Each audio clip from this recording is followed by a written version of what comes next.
Hey, I'm Justin. I'm Mariah. And this is Jam's World. Alright, so today what we're talking about is investing in yourself. In yourself. Excuse me. And basically, I want to just start off by saying that it can involve money. It can involve zero money. So that's your choice. But there's plenty of ways that you could do this without having to spend any kind of money. Because I know not everybody is willing to or even wants to put any money into any kind of investment, especially right now. So there's plenty of ways that you can just invest in yourself, and literally it's just you doing something for you. You for you. And it could cost you $0. So let's jump into these investment possibilities, and let Mariah start off first. Yes, I know investing in yourself is really different for everybody, but for me, my number uno is my mental health. I always keep my mental health priority as number one, because stress is a silent killer for so many people. It's the underlying issue for so many health problems that we don't even realize it. So taking time out to invest in your mental health, which can be going to therapy, having quiet time, meditating, prayer, having a designated day to really reset yourself. It could be many things, but you're still investing in yourself when you invest in this thing up here, because this runs everything else. So yep, investing in your mental health, that should be number one on top of anything before you do in life personally. Yeah. And I guess my way of doing that, like, and I praying and reading in the Bible and everything, I read other type of books too, kind of relax my mind. But I think one of the biggest ways that I think especially de-stress from a long day and that helps your mental health is by exercising. And my main thing is to cycle. And I guess I could show you guys. I could videotape that area too. I'm riding on my bike one day. You should. But it's basically so where my parents' house is right behind our house, the Greenway. Been there for a few years, and basically all I do is just take my bike out there and just ride. And I have put money into it, but if you just have a bicycle, just go ride it on the Greenway or on just somewhere in your neighborhood. But the main thing is that because I enjoy nature, and I also like riding my bike, it's a combination of both things, because it's obviously the river right beside us. I look at that when I want to, and there's all these trees all around the trail that I get to look at and just ride my bike through. And I may be going kind of fast, but that's the exercise. Fast. That's the exercise part.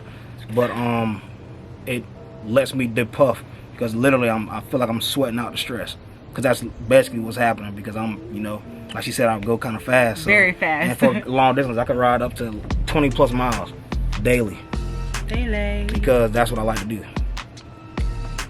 My next point is pick a new hobby. This is a great time to pick up a new hobby or a new interest, something like that. That can be from photography, a new language, baking, cooking, cycling, coding, sign language, marketing, design. It could be a bunch of things. A hobby and interest, like, it can invest in you later on, which is money-wise, or invest in your knowledge. It can be both hands. So pick a new hobby, do something different. You have plenty of time. This time next year you could be a whole pro and something totally different that you never thought you would get to do during this time. So we have time, become a new pro in something. You have a whole year to switch it up. Do it. Yeah, because on a good note on hers, I edit these videos. All so him, you guys. I'm the designer, and I'm just learning how to do it just because I want to just see if I could do it. So it's been fun too. That's a hobby right there. Editing videos. But the next thing I also want to jump into is professional development. Excuse me. Now, if you're in education, that means something one thing or another, because I'm in education too, and professional development is something you have to do as far as keeping up with like different aspects of the job. So I guess in other realms too, it has to do with that too. So basically what you want to do is put some time and effort into, or even if you have to, money into making yourself more accessible, better on, even if it's on paper, but physically to be able to get a better job in the future, or to get that promotion you've been asking for. Because even if it isn't necessarily for it could get you promotion, but if you do it on your own, your job doesn't have to ask you to do it, you just see it coming up and you just do it, that could get you a promotion that you weren't even looking for. That could just put you up, because they're gonna be like, oh, that person shows initiative. They went ahead and did something before we even asked them to do it, because they had time to do it. Big in the professional world. You never know. And one thing that I've started doing, and I did spend some money for it, is North Carolina home inspections class, because my parents are really into real estate, so I wanted to get into that game too. But I've just had the idea, or my father even told me to do it too, to inspecting houses. And that's something that will enable me to get into other forms of real estate too. But that's something I've invested in myself because I want to be able to be self-sufficient in multiple ways, and that includes my how I work, how I make my money, how I provide for my own family when I get to that point. So that, you know, that's a big deal for me, because that will allow me to have that professional ability to say me call the shots completely when it comes to what I'm supposed to be doing in life, you know. So that's a good investment right there on my part. Good investment. My next thing is vision boarding. I'm a big yearly seasonal vision boarder. It's time to get your dreams and your visions out of your mind. That's the purpose of having a vision board. People think it's kind of like a silly little craft. It has real power behind that. It gets it out on paper. It makes it real. When you think about it all the time, it's stuck in here.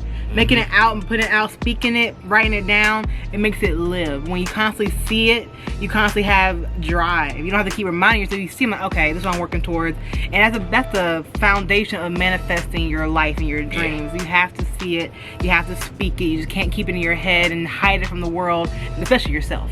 So I do it every year. I do it every season. I do like on my phone. I write new things out every season. Like every time the season changes, summer, spring, fall, winter, I do a new one. And then I also have a yearly one that I do every new year. So have that little habit. It's a really, really fantastic manifestation tool to have in your back pocket. You can do it on your phone. You can do a real live one. I like doing both. I have some on my phone, and I have one I physically have to hang up. So I really have big goals for me, and then him, and everything. I have some big goals. So vision boarding. I have a vision board too. That I made him do. Yeah. So they're pretty cool.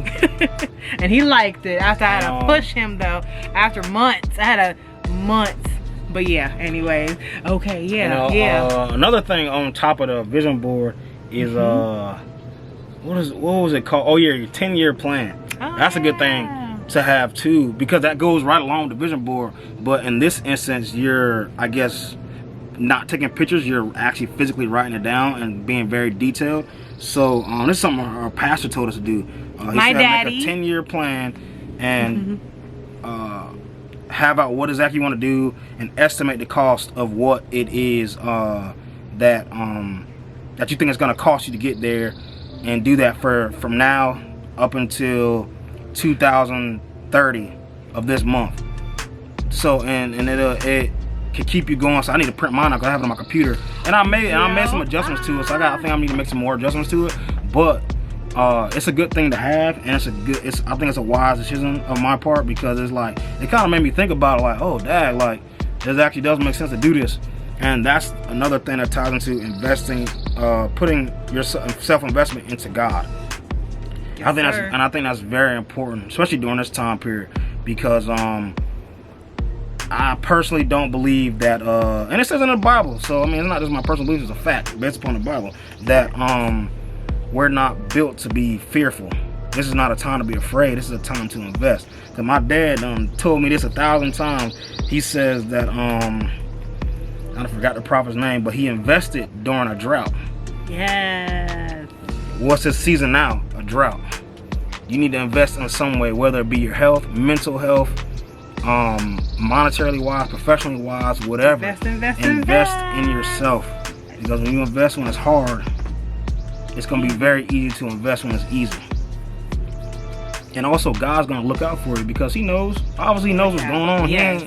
This ain't happened without him. This ain't happened with him out knowing it. That don't make sense if you believe that he just don't know. No, this happened. He knows everything that's going on. He created us. He knows what we're up to. Divine purpose, divine timing. But investing in God, I think, will just change your life, because I mean, Christian road's not supposed to be easy. Nothing in life is supposed to be really easy. But you know, it's a good path to follow, because now you have the Creator behind your back. Yay. And you know it for a fact. You ain't just out here guessing. Oh yeah, God may be looking out for me. No, God, you know for a fact now. My back. God has got your back. Yeah. And you know, as you grow and mature, because I'm growing and maturing, you gotta realize you gotta, you know, change how you speak, how you think about stuff. over time period. Speak positive. And know about this investment stuff, and to really learn that this is what we're supposed to be doing. And each season has a purpose. So I want you guys to pray to God and ask Him during this season, what should I invest in? Yeah. Oh, and you may already know, but I'm just saying, like, especially if it's something monetarily, like you don't want to spend your money willy-nilly, but just ask God, be like, what should I invest in? What should I be building up to? Because He has a purpose for you. You shouldn't be praying. Our pastor said this, and I love the fact that he said this. You shouldn't be praying to God and asking Him, what's my purpose for life? You should be asking God, what's your purpose for my life? And that's going to be way more important, because guess what? He's already given you everything you need. But during you're building up to the purpose that He has for you, walking in that, He's giving you what you want too, because you're prospering, you're doing the things you're supposed to be doing. It may be ups and downs, maybe some stuff happening along the way, but that's to build you, and that's to make you stronger and more able-bodied to do the things that He's asking you to do. So just pray on it. I'll be praying with you guys, because I need to know more too. So yeah, that's it. So please comment, like, subscribe, give us more ideas, and we'll see you guys next time. Bye. Peace.